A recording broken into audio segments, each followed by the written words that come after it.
Crystal River lies along an area on the west coast of Florida that appealed to Florida's first people.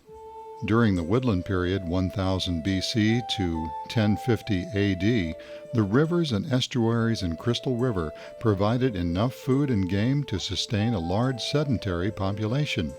Shell mounds along the riverbanks, one of great size, show former occupation by Native Americans. It's believed the Crystal River Archaeological Site is a sacred ceremonial site and burial ground. The 18-acre site consists of shell temple mounds, burial mounds, and a village area occupied by prehistoric Native Americans as early as 500 BC. Radiocarbon dates and pottery studies indicate that the site was a ceremonial center dating to the Deptford, Weedon Island, and Safety Harbor archaeological periods from about 500 BC to sometime after 900 AD. During the Deptford period, prehistoric societies of Florida's Gulf Coast had become highly adapted to the resources of coastal forests and salt marsh estuaries. Judging from artifacts discovered in burial mounds along the coast and throughout the eastern woodlands as far north as the Great Lakes, the Deptford people shared a common religion with many prehistoric Native Americans of the time. Copper artifacts, sheet mica, and cut or perforated animal jaws and teeth indicate a broad trade network existed. This trade network is called by archaeologists the Hopewell Interaction Sphere, named after the Hopewell site in the Ohio River Valley. Deptford peoples, like the related Weedon Island and Safety Harbor peoples that followed, lived in small villages or camps on the nearby marsh islands. They traveled to the Crystal River mounds, it is thought, for the burial of their dead, and during the Weedon Island and Safety Harbor period to attend ceremonies staged on the platform or temple mounds. On the river's edge, at the south end of the archaeological site, rises a shell temple mound 30 feet tall. Commonly referred to as Temple Mound A, it remains the largest and most astounding feature at the site. Unfortunately, a graded ramp once leading from the base to the summit on the east side of the mound was removed for construction fill prior to state ownership in 1960. Now we can only speculate on the exact nature of the ceremonies held atop the temple mounds, as the Crystal River site had been abandoned several centuries before the arrival of the Europeans and the written word. No direct descendants of the Crystal River Indians are known to exist. To the north of this temple mound is a horseshoe-shaped village area of midden, some 6 to 7 feet thick. Midden mounds are the equivalent of our modern-day landfills and consist of discarded food remains of oysters, fish, turtle, deer, and other food species. Walking further, we come to the center of the site, which is the main burial mound, built in several stages and encircled by an embankment of shell and sand that also contains burials.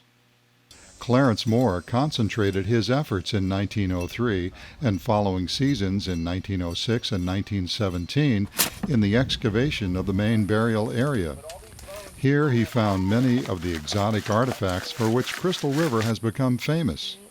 Artifacts recovered at the Crystal River site are located at the Smithsonian's Museum of the American Indian as part of their Southeastern Archaeology collection. Deep in the core of the mound, Moore unearthed 39 stone and shell pendants, conch shell drinking cups, stone and clay smoking pipes, quartz crystal pendants, and many complete pottery vessels came from other locations in the mound. Associated with the central burial area are 2 upright stones or stela, which were discovered in 1964 as the site was being cleared for the creation of the state park. Engraved on the surface of stela number 1 is what appears to be the face of a prehistoric Native American. There's a face here. The outline of the head is here. A little bit still remains of a shoulder area, but there's definitely 2 eyes and a mouth, and then very long flowing hair from the top.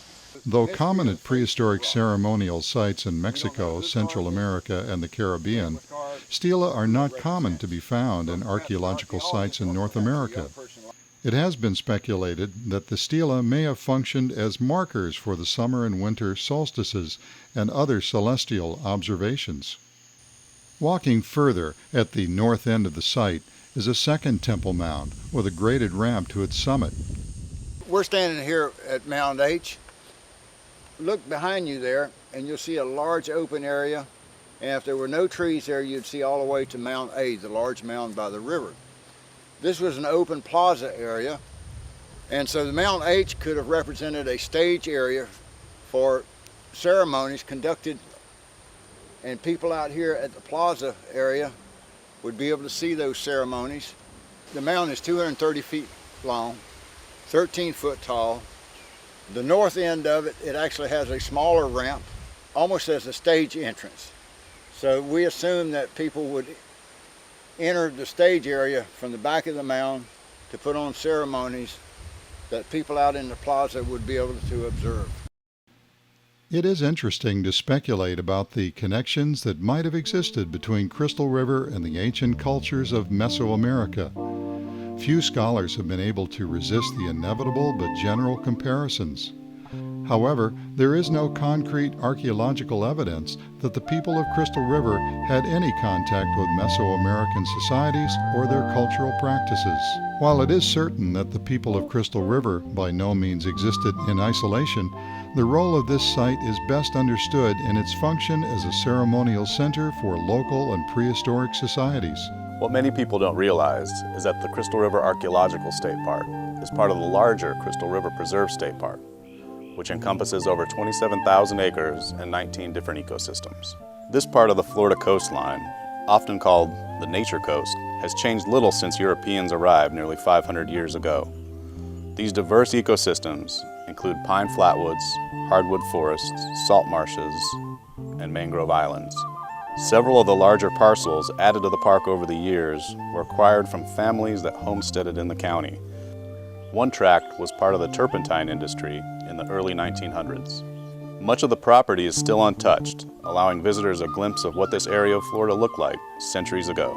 Crystal River remains one of the most famous archaeological sites in Florida, and the Florida Park Service is charged with the protection, preservation, and interpretation of this sacred site for the benefit of future generations.